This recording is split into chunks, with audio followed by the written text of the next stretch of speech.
Bonjour à toutes et à tous, nous sommes le jeudi 31 octobre, bienvenue dans votre journal de la soirée. La Toussaint, c'est déjà demain et l'une des traditions de cette date particulière est d'honorer ces défunts en allant fleurir leur tombe. Et la fleur la plus plébiscitée tous les ans, c'est le chrysanthème. Cette plante vivace et résistante est devenue emblématique de la fête des morts. Environ 23 millions sont vendus chaque année. Alors pourquoi les Français la plébiscitent? Pourrait-elle être détrônée? Voici quelques éléments de réponse avec Mathis Pires.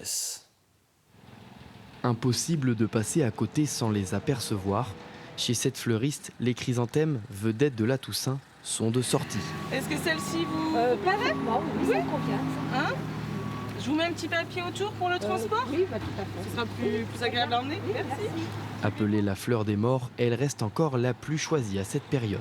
Ça part vite. Ouais, en fait, dès qu'on les reçoit, c'est vrai que l'impact visuel en bord de route, ça attire l'œil, ça attire les clients. Et c'est vrai que dès qu'ils voient que j'ai reçu mes chrysanthèmes, les premiers clients arrivent et puis effet boule de neige, ça donne envie de les acheter. Et c'est vrai qu'on a eu une météo plutôt clémente jusqu'ici. Il fait plutôt à peu près beau, il pleut pas en tout cas. Donc ça donne aux clients l'envie de les déposer au cimetière.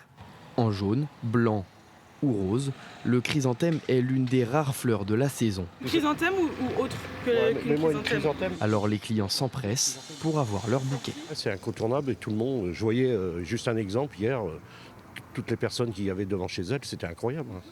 Moi j'ai trouvé ça énorme. C'est pour ça que je suis venu aujourd'hui qu'il y a un peu moins de monde. Mais les gens, ils sont vraiment marqués par cette fête de la Toussaint. Dans des moments douloureux, des fois, on a besoin de gaieté. Comptez entre 5 à 15 euros pour des petits pots et jusqu'à 30 euros pour une grosse tête. La vente de ces fleurs constitue une part importante pour les fleuristes. Un rendez-vous à ne pas manquer. De façon générale, un Français sur 5 offre des fleurs pour la Toussaint, ou dépose des fleurs au cimetière pour la Toussaint, quasiment un Français sur 5. Et donc c'est toujours une période qui est assez marquée. On est sur un rythme assez régulier, en fait, d'année en année, c'est une tradition qui se perpétue quand même. En 2023, un Français sur 2 préférerait se faire crématiser plutôt qu'enterrer, ce qui implique alors moins de place pour cette fleur. Et même si le chrysanthème perd de sa gloire, il reste encore le roi de la Toussaint, au moins cette année. Le village du Vendée Globe est toujours en pleine effervescence au Sable d'Olonne et sur place, beaucoup de personnes ont besoin d'un accès à Internet. Les skippers et leur team, les médias, l'organisation, mais aussi les visiteurs. Pour cela, l'opérateur Orange a installé sur place une centaine de bornes Wi-Fi et plusieurs kilomètres de câbles de fibre. Un dispositif important, il le sera encore plus pour le départ le 10 novembre prochain. Si vous souhaitez en savoir plus, vous pouvez retrouver la rubrique des coulisses du Vendée Globe consacrée à ce sujet sur tvvendée.fr. Un nouveau centre d'hébergement d'urgence a été inauguré à La Roche-sur-Yon. La Fraternité, c'est son nom. C'est le deuxième dans la ville-préfecture. Il vient répondre à une forte demande pour l'accueil de personnes sans abri avec 45 places. Les résidents bénéficieront d'un accompagnement dans le cadre d'un projet de réinsertion. Grégoire de Châtillon a rencontré le directeur du centre. Je suis en compagnie de Marc Laporte, le directeur adjoint du centre d'urgence d'hébergement ici à La Roche-sur-Yon qui s'appelle La Fraternité. Alors pour rappel, comment fonctionne un tel centre comme celui-ci ? Alors bonjour, le centre d'hébergement d'urgence La Fraternité a 2 dispositifs. Un premier dispositif qui accueille 14 personnes orientées par le 115 pour 15 nuitées. Et au bout des 15 nuitées, les personnes peuvent rappeler le 115 pour obtenir un autre hébergement sur notre structure ou avoir une carence pour revenir ici. Ce sont souvent des gens qui sont dans la rue. C'est des personnes uniquement des sans-abri qui appellent le 115 au petit matin à 8h30 pour essayer d'avoir une place d'urgence justement. Et puis un autre profil aussi de gens hébergés ici dans ce bâtiment.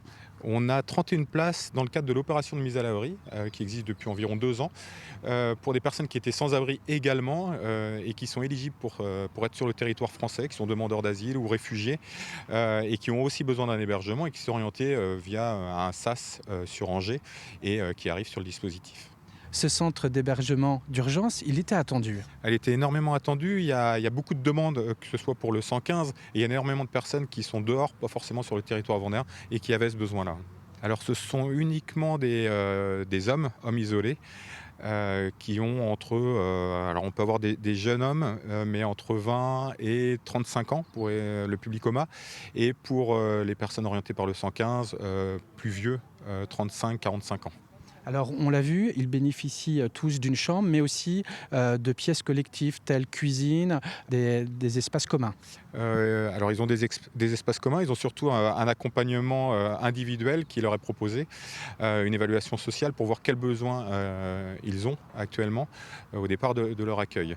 Et ensuite ils bénéficient tous aussi de ces structures, de ces locaux collectifs, une laverie, une cuisine, des salles collectives, voilà, tout ce qu'ils ont besoin. Voilà ce qu'on pouvait vous dire sur ce centre d'hébergement d'urgence très attendu qui a été inauguré ici dans le sud de La Roche-sur-Yon. Durant les vacances, ce n'est pas toujours simple de trouver des idées d'activités pour les enfants. À Fontenay-le-Comte, le château de Terre-Neuve propose aux plus jeunes les ateliers des petits graveurs. Le temps d'une matinée, chacun peut se glisser dans la peau d'Octave de Rochebrune, artiste graveur ayant vécu au château, et découvrir ainsi l'art de la gravure. Extrait du reportage de Cyril Didier. C'est au cœur du château de Terre-Neuve qu'une petite dizaine d'artistes en herbe a pu s'essayer à la gravure. Tout un symbole puisque l'ancien dépositaire de ces lieux de 1848 à 1900 n'était autre qu'Octave de Rochebrune, un célèbre artiste connu et reconnu, notamment pour ses gravures. Là, actuellement, nous sommes dans le musée puisque nous avons créé une exposition autour de l'anniversaire des 200 ans de la naissance d'Octave de Rochebrune. Et nous avons effectivement la chance d'avoir la première presse d'Octave, et la presse date de 1860. Donc c'est un vrai clin d'œil par rapport à l'atelier Petit Graveur, puisque l'idée c'était de faire découvrir aux enfants la gravure sur cuivre ou la gravure à l'eau forte. Mais l'eau forte étant un acide, les enfants ont ici à leur disposition du polystyrène pour s'initier à la gravure. On est parti ?